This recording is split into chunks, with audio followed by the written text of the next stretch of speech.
Now, look, Graham, there's a few things I just want to get off my chest before we start. Scott Morrison has written today that as a nation, and I quote, we have adapted and made sacrifices and made sure we have supported one another. Let me say the Prime Minister has done an outstanding job, but that statement's not quite true. The private sector has made the sacrifices. I can't think of anyone in the public sector, a politician or a public servant, that isn't still enjoying what I call full freight.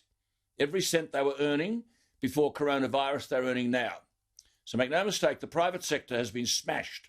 The Prime Minister acknowledged that yesterday, that, quote, millions of Australians have been devastated by job losses, reduced hours and business uncertainty.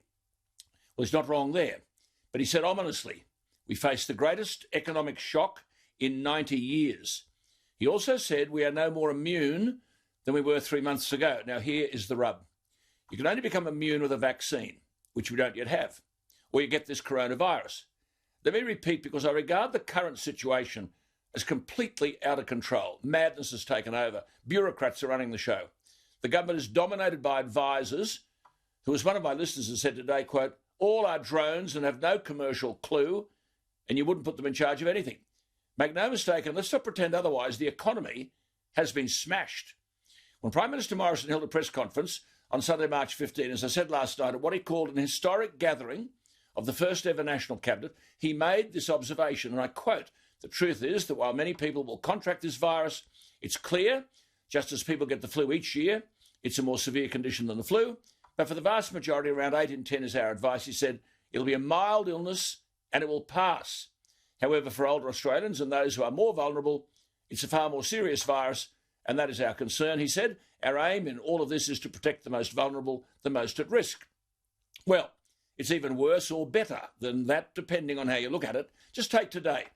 The official world figures are 2.69 million active cases in a world of 7.7 billion, but 2.64 million, 98.3%, are mild.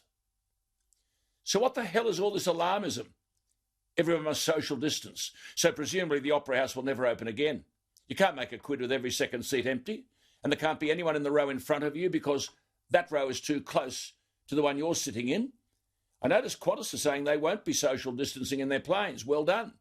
But society's being trashed over something that Professor John Ioannidis, a professor at Stanford University School of Humanities and Science, a director of the Research Innovation Centre at Stanford. Now we're told to listen to the experts. Well, this bloke's an expert, a professor of medicine, epidemiology and population health. And he said in March, when this virus was supposed to be raging, and I quote, if we'd not known about a new virus out there and had not checked individuals with PCR tests, the number of total deaths due to, quote, influenza-like illness would not seem unusual this year. At most, we might have casually noted that flu this season seems to be a bit worse than average. The media coverage, he said, would have been less than for an NBA game between the two most indifferent teams, unquote. The professor said ominously, we don't know how long social distancing measures and lockdowns can be maintained without major consequences to the economy, society and mental health, unquote. Well, that's where we are today. Major consequences is an understatement. This bloke's an expert, a professor of medicine and epidemiology. As I speak to you today, May 20, there are 320,000 coronavirus deaths around the world. But also, as of today, there are 3.1 million deaths caused by cancer. There are 5 million from all communicable disease. There are 1.9 million, as at today, caused by smoking. Someone has to call this out. The respected Australian economics writer, who's seen everything for years from government, Terry McCrann, opened his column today by saying 4 words: end the lockdowns now. He said there was no point in dribbling out the reopening. He talked about the costs becoming cataclysmic if we continue as we are. Across the world, 98.3% of the cases are mild. But now we're telling people that they can go in a lift, but only 2 at a time.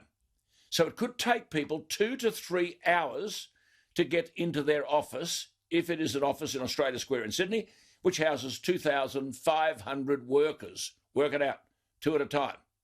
This is insane. Social distancing means trains will run at 24% of capacity, buses at 12%. 98.3% of these cases are mild.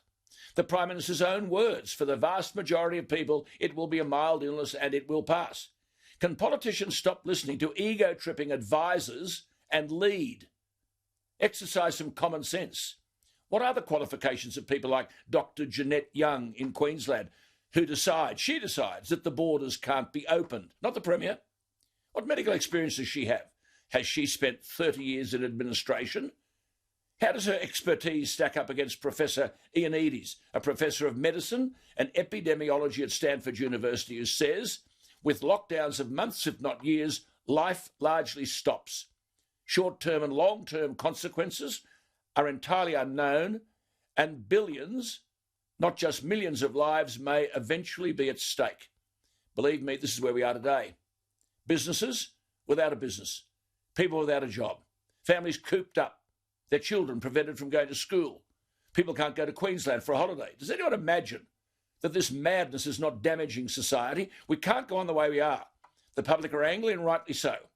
Even if people test positive, they're not going to need a box of nails and a few timber planks to build a coffin to jump into.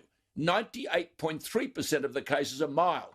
We know how to look after the vulnerable. We know who they are. For God's sake, let everyone else get on with their lives before they feel that their lives have been completely taken away from them by bureaucrats indulging their egos and politicians who choose to follow rather than lead and ignore common sense.